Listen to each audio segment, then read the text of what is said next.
हम अभी खड़े हैं पटना के बोरिंग रोड चौराहा पर। मेरे पीठ पीछे शंकर भगवान का मंदिर है। ये मंदिर कब से है मैं ये आपको नहीं बता सकता, लेकिन ये मंदिर क्यों है ये हम आपको जरूर बता सकते हैं। एक वक्त ऐसा भी था जब बिहार सरकार पूरी ताकत के साथ इस मंदिर को यहां से हटाना चाहती थी।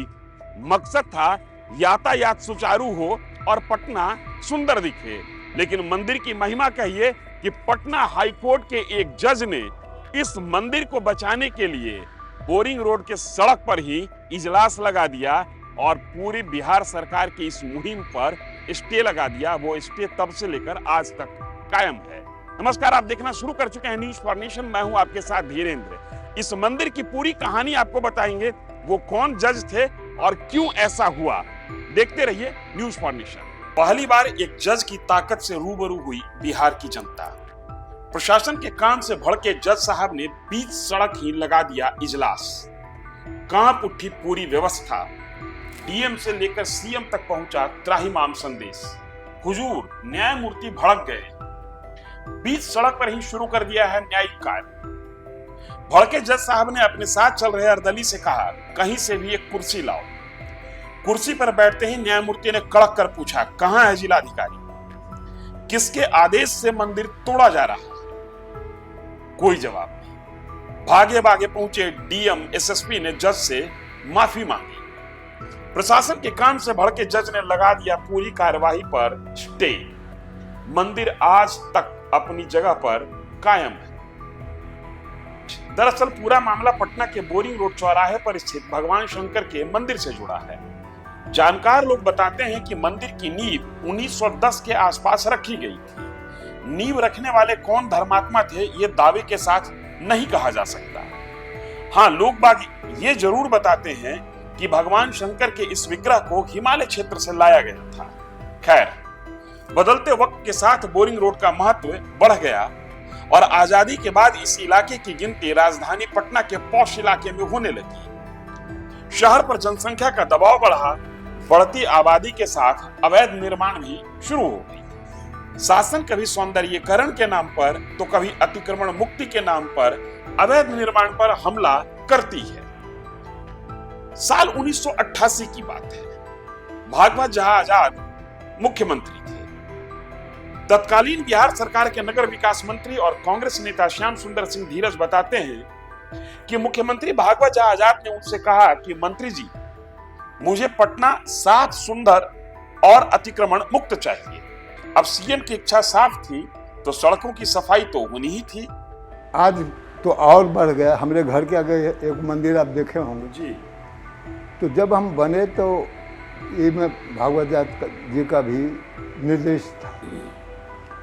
वो कहना जरूरी है जी कि जब वो विभाग दिए हमको तो हमको बुला के कहे, धीरज, हमको पटना सुंदर चाहिए और अपराध मुक्त। तो हम चुप रहे और संजोग से जिस गाड़ी से लौट रहे थे सिटी में गुरुद्वारा से प्रणाम करके, उसमें आगे पीछे की सीट में हम भागवत बैठे थे, आगे डीएम और एसपी बैठे हुए। पूरा प्रशासन अमला फौज लेकर शहर के पौष इलाके के बीच विराजमान शंकर भगवान को हटाने पर आमदा हो गई। भक्त के साथ ही मंदिर से फायदा पाने वाले लोग भगवान के या कहें मंदिर के पक्ष में खड़े हो गए।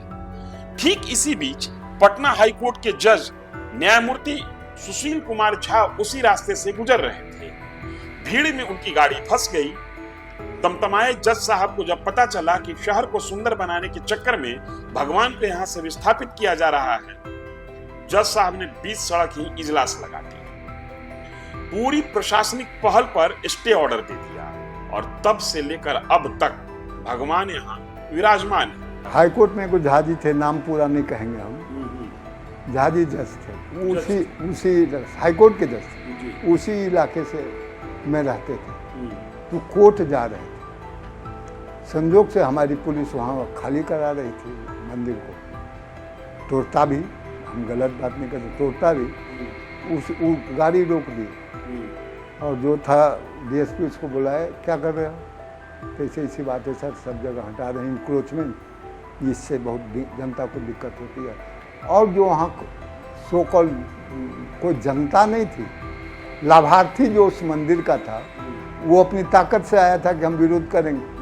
तो वो लोग जाकर कहने लगा हुजूर ये तो जुल्म हो रहा है, मंदिर टूट रहा है, फलना है चिलना है। हमने कहा डीएसपी ने भी, जो हमने कहा कि सर इस मूर्ति को आदर्शपूर्वक हम पंडित जी को रखे हुए हैं, ले जाके हनुमान मंदिर में रख देंगे, लोग वहाँ पूजा करेंगे। या कोई यदि इस मूर्ति को लेके मकान अपनी ज़मीन पर बनाना चाहता है मंदिर, तो भी हम मंदिर उसको ये मूर्ति दे दें। जज साहब ने उसका कुछ नहीं सुना, कहा कुर्सी है एगो, उससे पूछा जो विरोध कर रहे हैं, लाओ कुर्सी है एगो, टेबल लाया और वहीं कुर्सी पर बैठे और कहे कि यहीं हम कोर्ट लगाते हैं।